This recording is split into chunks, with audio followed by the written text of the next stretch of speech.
નમસ્તે મિત્રો અને સિટોક્સની પોલિટોક્સમાં તમારું ફરીથી સ્વાગત છે. એક ગરમા ગરમ સમાચાર હમણાં જ આવ્યા છે અને જો કે તમે જ્યારે આ વિડીયો જોશો ત્યારે એ સમાચારને 12 કલાક વીતી ગયા છે. કારણ કે એક પેટર્ન ઉપર હું કામ કરી રહ્યો છું કે એક યોગ્ય સમયે વિડીયો આવે એટલે ભલે ને થોડા સમાચાર જૂના હોય પણ આપણે તો વિશ્લેષણ જ કરવું છે. એટલે અર્જુન મોઢવાડિયાના ગઈકાલના અત્યારે હું રેકોર્ડ કરું છું ત્યારે કલાક પહેલાં રાજીનામું આપ્યું છે, પણ વિડીયો જોશો ત્યારે ગઈકાલ થઈ ગઈ હશે. એટલે ગઈકાલના રાજીનામા ઉપર આપણે થોડું વિશ્લેષણ કરીશું. કારણ કે અર્જુન મોઢવાડિયા જેવો કટ્ટર કોંગ્રેસી જ્યારે કોંગ્રેસ છોડી દે અને મોટે ભાગે ભાજપમાં જોડાશે જ એવું નક્કી જ છે.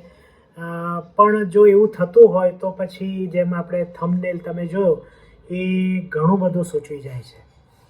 નમસ્તે, હું છું સિદ્ધાર્થ છાયા અને જેમ મેં કીધું એ પ્રમાણે પોલિટોક્સમાં તમારું ફરીથી સ્વાગત છે. અને મારી તમને વિનંતી છે કે અહીંયા આપણે જુદા જુદા વિષયો પર વિડીયોઝ લાવીએ છીએ, એટલે જુદા જુદા રસના વિષયો તમારા પણ હોઈ શકે. તો તમે અત્યારે ને અત્યારે ચેનલને સબસ્ક્રાઈબ કરી દો અને જો ગમે વિડીયો તો લાઈક પણ કરજો. મિત્રો સાથે શેર કરવાનું ભૂલતા નહીં. તો ચાલો વાત કરીએ અર્જુન મોઢવાડિયાની. હમણાં જ જ્યારે હું આ વિડીયો રેકોર્ડ કરી રહ્યો છું, અર્જુન મોઢવાડિયાએ પોતાના પોરબંદરના ધારાસભ્ય પદેથી રાજીનામું આપી દીધું છે. અને તેમણે હમણાં રાજીનામું સોંપ્યા બાદ વિધાનસભાની બહાર એક પત્રકાર પરિષદને સંબોધિત કરી અને એમાં અર્જુનભાઈએ એવું કીધું કે હું 1981થી વિદ્યાર્થી કાળથી કોંગ્રેસમાં જોડાયો અને મેં કોંગ્રેસને ઘણું આપ્યું વગેરે વગેરે વગેરે કીધું, પણ છેલ્લા ઘણા સમયથી હું ગુંગળામણ અનુભવતો હતો અને આજે મેં રાજીનામું આપી દીધું. તમને ખ્યાલ હોય તો લગભગ 1-1.5 મહિના પહેલાં પણ અફવા ઉડી હતી કે અર્જુનભાઈ કોંગ્રેસ છોડીને ભાજપમાં આવે છે, પણ પછી તેમણે કંઈક ટ્વીટ કરી હતી કે હું ક્યાંય જવાનો નથી, હું કોંગ્રેસનો કાર્યમાં છું. એટલે કહેવાનો મતલબ એવો હતો કે અત્યારે તો છું, પછીની ખબર નથી. અને આ જ રાજકારણીઓની એક વિશેષતા હોય છે, એ મગનું નામ મરી નથી પાડતા. પણ આજે અર્જુનભાઈએ રાજીનામું આપ્યું. મજાની વાત એ છે કે સવારે કોંગ્રેસ પક્ષની એક મોટી પત્રકાર પરિષદ થઈ, જેમાં અમિત ચાવડા અને શક્તિસિંહ ગોહિલ જે ગુજરાત કોંગ્રેસના પ્રમુખ છે એ પણ હાજર હતા. એમાં એવી વાત થઈ કે ભાઈ અર્જુનભાઈ સાથે સવારે જ વાત થઈ છે અને બધું બરાબર છે. પણ આવું કોંગ્રેસ સાથે કાયમ થાય છે. ભૂતકાળમાં પણ એવા ઘણા મોટા નેતાઓ જ્યારે કોંગ્રેસ છોડીને બીજેપીમાં આવ્યા ત્યારે પણ કોંગ્રેસ આગલા દિવસ સુધી કે અમુક કલાક સુધી એમ જ કહે ના બધું બરાબર છે, કાંઈ થવાનું નથી, અને ખરેખર થઈને રહે છે. એટલે કોંગ્રેસ માટે આ ફરીથી એક એલાર્મ બેલ છે કે કેમ આટલું બધું એવું વાતાવરણ છે પક્ષમાં કે લોકો અર્જુન મોઢવાડિયા જેવા લોકો છોડીને ભાજપમાં જાય છે. હવે એક બાબત એવી હોઈ શકે કે કેમ આટલા બધા કોંગ્રેસીઓ બીજેપીમાં જાય છે. એક તો જે કોઈ પણ રાજકારણી હોય, અને આ એકદમ પ્રેક્ટિકલ વાત છે કે એ લોકોનું જે અંતિમ ધ્યેય હોય છે, લાસ્ટ ટાર્ગેટ હોય છે, એ સત્તા મેળવવાનું હોય છે, પાવર મેળવવાનું. પછી સરપંચ હોય, ધારાસભ્ય હોય, કોર્પોરેટર હોય કે લોકસભાનો સભ્ય, અને એ સભ્ય થયા પછી પણ આગળ મંત્રીપદ મળે કે કોઈ મોટી જવાબદારી મળે એની એ રાહ જોતો હોય છે. કોંગ્રેસના કેસમાં એવું છે કે લગભગ 2.5-3 દાયકાથી કોંગ્રેસ સત્તામાં નથી ગુજરાતમાં. એટલે કોંગ્રેસી નેતાઓ આ રીતના પોતે સત્તા વિના અથવા તો કોઈ મોટા પદ વિના વલખા મારે એ સ્વાભાવિક છે. અને અર્જુન મોઢવાડિયા જેમણે આટલું બધું કોંગ્રેસ માટે આપ્યું હોય આટલા વર્ષો સુધી, અને એમને આ રીતનું કોઈ સુખ ન મળે તો એમને ગુંગળામણ થાય એ સ્વાભાવિક છે. આપણે એકદમ પ્રેક્ટિકલ વાત કરીએ છીએ, આમાં કોઈ પણ પક્ષ લેવાની વાત કે એને ખરાબ કહેવાની વાત છે જ નહીં. આ શક્ય છે ને આવું થતું હોય છે. એટલે આ એક કારણ હોઈ શકે. બીજું, ઘણા બધા કોંગ્રેસના નેતાઓ કહીને રાજીનામું આપી ચૂક્યા છે. અને અર્જુનભાઈએ જે અત્યારે જે વાત કરી પત્રકાર પરિષદમાં એ બાબત પણ સૂચવે છે કે અમારી અવગણના થાય છે, એટલે અમને કોઈ સાંભળતું નથી. એટલે આ એક વસ્તુ પણ છે કે ભાઈ ક્યાં સુધી આવા સિનિયર નેતા પોતાની અવગણના સહન કરતા રહે.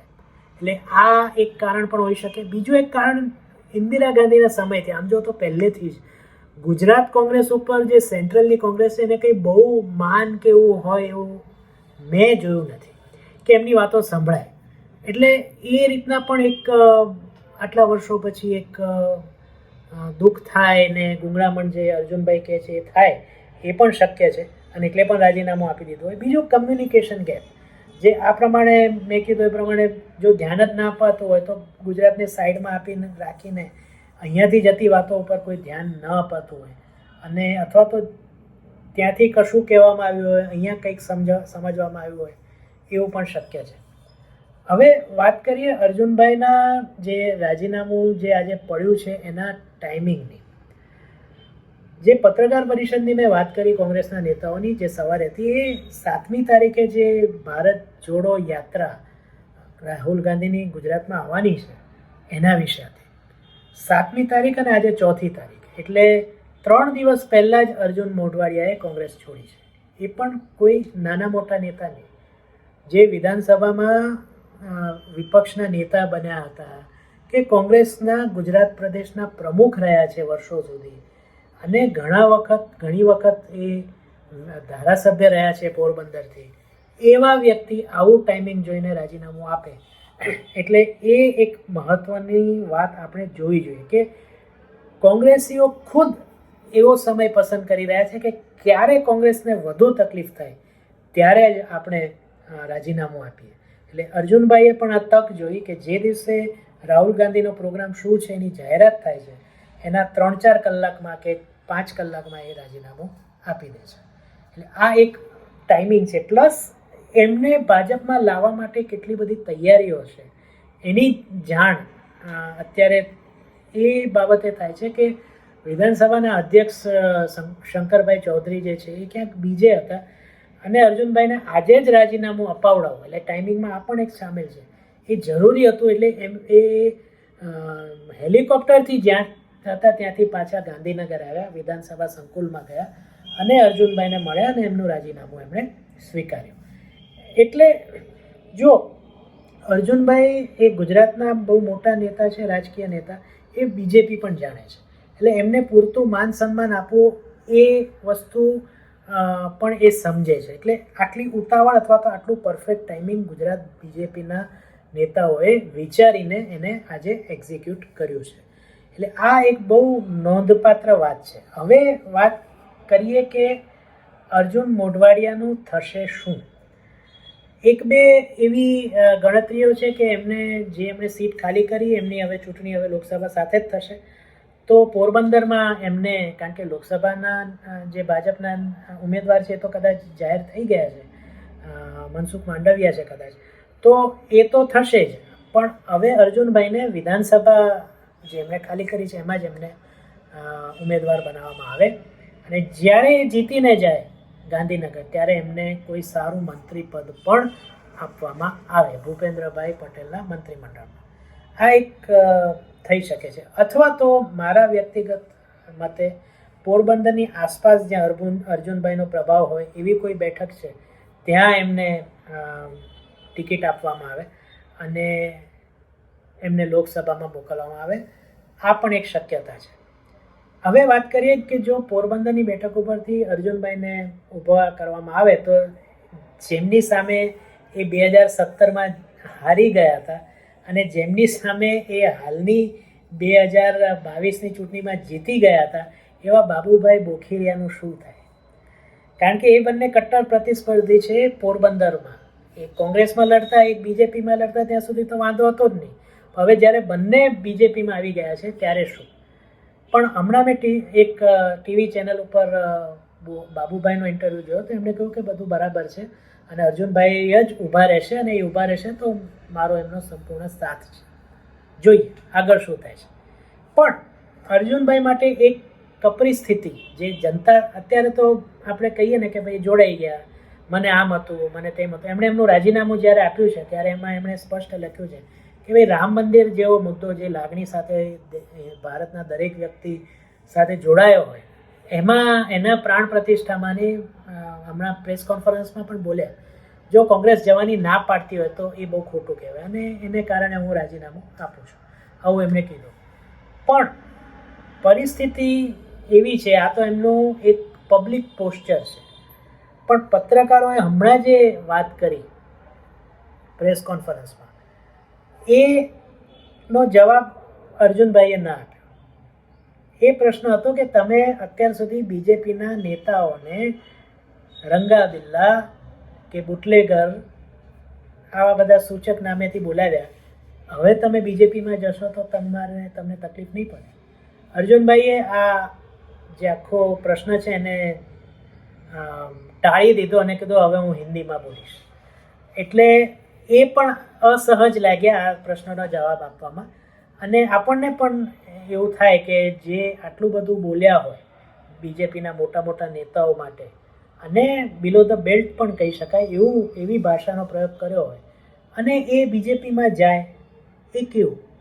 ચલો બીજેપીમાં એ તો જાય, એમની તો ઈચ્છા છે, પણ બીજેપીવાળા પણ હોશે આટલું ટાઈમિંગ નક્કી કરીને એમને લઈ પણ લે, આ કેવું? તો જેટલું હું હવેના રાજકારણમાંથી શીખ્યો છું અથવા તો હું જે સમજું છું એ વસ્તુ મિત્રો એવી છે કે રાજકારણ હવે પહેલાં પણ હતું પણ હવે જરા વધુ પ્રેક્ટિકલ થઈ ગયું છે કે જેને જે બોલવું હોય એ બોલવા દો આપણા વિશે. આપણને જ્યારે એની જરૂર હોય ત્યારે આપણે એનો સાથ આપો અથવા તો એને આપણા સાથમાં લઈ લો. આ બાબત જે મેં થંબનેલમાં કહ્યું છે કે ઘણું બધું સૂચવી જાય છે, એમાં પણ ઉમેરવાની જરૂર છે કે આ જે રાજકીય પક્ષોના સમર્થકો છે, જે સોશિયલ મીડિયા ઉપર તીર ભારા તલવાર બધું લઈને ગદા લઈને લડવા માંડે છે અને એકબીજા સાથે ખબર નહીં કઈ ભાષામાં વાત કરવા લાગે છે, એકબીજાને બ્લોક કરી દે છે, અનફ્રેન્ડ કરી દે છે. સાચા જીવનના મિત્રો હોય છે એ પણ રાજકીય ભેદભાવને કારણે અલગ થઈ જાય છે. એમણે શીખવાની જરૂર છે. જો આપણા નેતાઓ જ આટલા બધા પ્રેક્ટિકલ થઈને પોતાને ગાળો આપનારા વ્યક્તિને ગળે લે, અથવા તો જેણે અન્ય વિપક્ષને ગાળો આપી હોય એ આનંદથી પોતાને અહીંયા સારું કંઈ મળતું નથી એટલે સામે જઈને સારું કંઈક લેવા માટે જાય, એના માટે રાજી થતા હોય, તો પછી આપણે તો જે બધા છે એ સમર્થકો છીએ. તો આપણે આટલું બધું ક્લેશ કરવાની કે આટલો બધો ગુસ્સો કરવાની કે આટલા બધા ખરાબ શબ્દો કોઈ માટે બોલવાની ક્યાં જરૂર છે? તો અર્જુન મોઢવાડિયાના આજના રાજીનામે અને આ આખી ચર્ચામાં અમરીશ ડેર જે રાજુલાના પૂર્વ ધારાસભ્ય છે, એ કદાચ રાહુલ દ્રવિડ પોતાની જાતને સમજતા હશે કે આવડા મોટા નેતાએ મારી સાથે જ રાજીનામું આપ્યું એટલે મારા વિશે કોઈ બોલતું નથી. પણ અમરીશભાઈ પણ એક બહુ મોટા નેતા છે, જેમ મેં કીધું પણ રાજુલાના ધારાસભ્ય રહી ચૂક્યા છે. તો એમણે પણ કોંગ્રેસ છોડી છે અને એમના પણ કંઈક આવા નિવેદનો હતો. અને યાદ રહે, અમરીશ ડેર અને અર્જુન મોઢવાડિયાએ બંનેએ ટ્વીટ કરીને રામ મંદિર પ્રાણ પ્રતિષ્ઠામાં ન જવાના કોંગ્રેસનો નિર્ણયનો જાહેર વિરોધ કર્યો હતો. અને આ બંને આજે એક જ દિવસે રાજીનામું આપ્યું છે. જોકે અમરીશ ડેરને તો સસ્પેન્ડ કરવામાં આવ્યા છે એવું પણ કહેવામાં આવે છે, પણ ટૂંકમાં એ બંને હવે કોંગ્રેસમાં નથી. મૂળ મુદ્દો રામ મંદિરનો છે. તો આ બધી સૂચક વાતો આપણે કરી જે અર્જુન મોઢવાડિયાના એક રાજીનામાએ આપણી સામે લાવી છે. તો આમાંથી આપણે ઘણું શીખવાનું છે, ઘણું સમજવાનું છે. તમે આ વિડીયો પર મેં જે મારા વિચારો વ્યક્ત કર્યા એમાંથી તમે શું વિચાર ધરાવો છો એ મને નીચે કમેન્ટમાં જરૂર કહેજો. અને યોગ્ય કમેન્ટ હોય છે સારી ભાષામાં તો હું જવાબ આપું જ છું. ટ્રોલ થતો હોઉં છું ઘણીવાર. હું ટ્રોલ અને ટીકા વચ્ચે બહુ ભેદ નથી સમજતો, પણ જ્યાં મને એવું લાગે કે આ મારા સ્તરને યોગ્ય નથી તો હું જવાબ નથી આપતો. પણ જો યોગ્ય સ્તરની ચર્ચા હશે તો હું જરૂર જવાબ આપીશ અને આપણે જરૂર ચર્ચા કરીશું. તો આ વિડીયો ગમ્યો હોય તો તમે લાઈક કરી દેજો, અને મેં જેમ પહેલાં કીધું વિડીયોની શરૂઆતમાં એમ એને સબસ્ક્રાઈબ પણ કરી દેજો. જેમ આપણે જાણીએ છીએ એમ અહીંયા જુદા જુદા વિષયો સાથે આપણે મળીએ જ છીએ. તો ફરીથી મળીશું આપણે કોઈ એક નવા વિષય સાથે બહુ જલ્દીથી સિટ ટોક્સ ઉપર. ત્યાં સુધી તમે મેં કીધું એ પ્રમાણે કમેન્ટ કરીને તમારા વિચાર કહો, અને આપણે બધા નવા વિડીયોમાં ફરીથી મળીશું. ફરીથી મળીએ ત્યાં સુધી સિદ્ધાર્થ શાહને આજ્ઞા આપો, અને તમને બધાને મારા તરફથી આવજો.